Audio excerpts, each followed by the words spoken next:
Hey, and welcome, Psych2Go community. Thank you for all the love and support you've given us. Your ongoing support and desire to assist others with psychology is what helps us continue delivering quality content tailored just for you.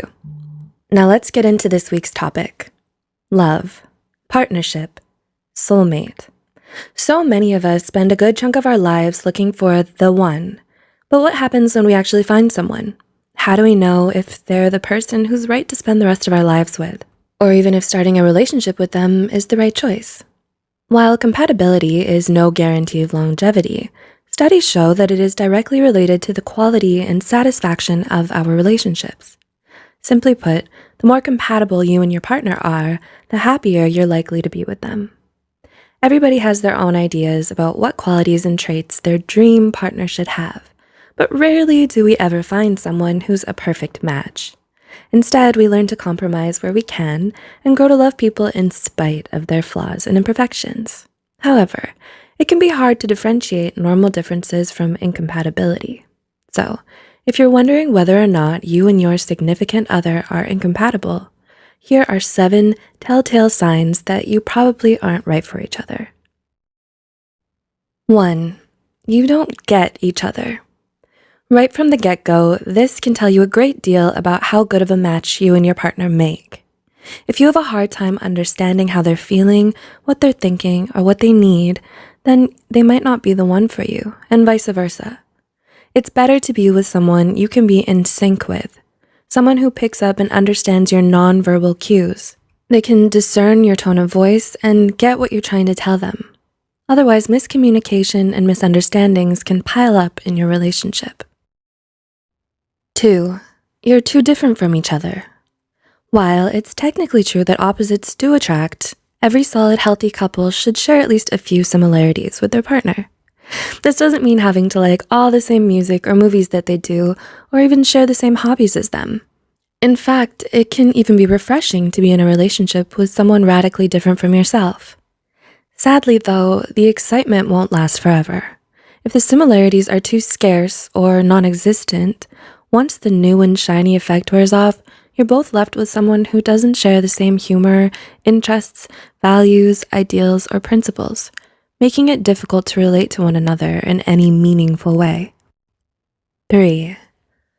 You try to change each other, not grow and learn together. The hallmark of any strong, healthy relationship is having a partner who gives you the drive and motivation to change for the better. And that's the point. It must be something you want for yourself, your idea, not theirs alone.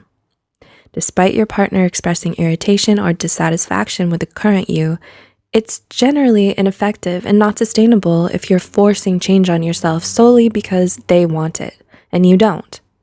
You have to want it for you, and this goes for many things, whether it's the way you dress, speak, or who you hang out with. Only you have the right to decide who you want to be.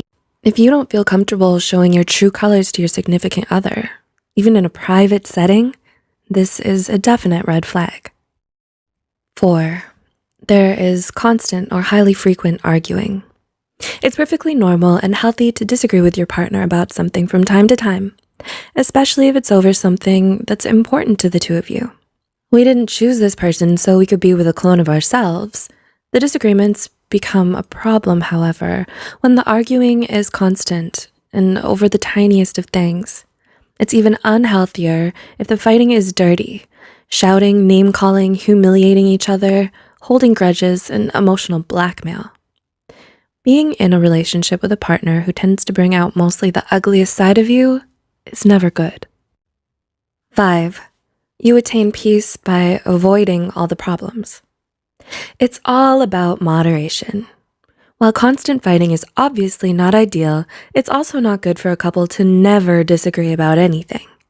You need to be honest and communicate openly with one another about how you feel, even if it's not in agreement with the other person.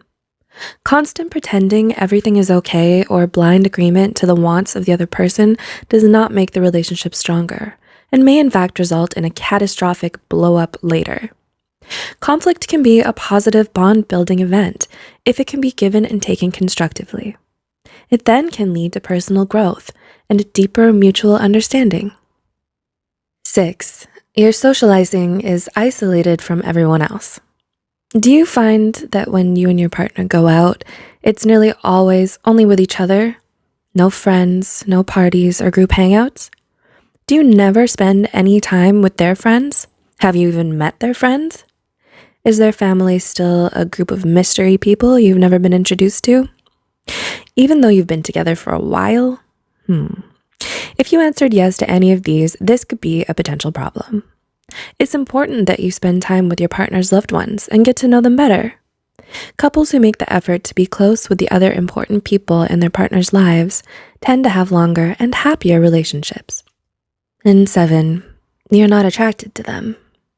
Lastly, but most importantly, even when everything seems perfect on paper, if you don't have any romance or chemistry, it's simply not going to work.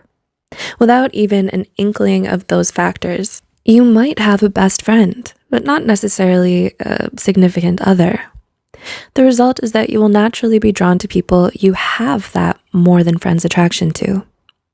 The triarchic theory of love by Robert Sternberg even states that although intimacy and commitment are present, without passion, the love you share will only be platonic, like the love shared between you and your friends and family.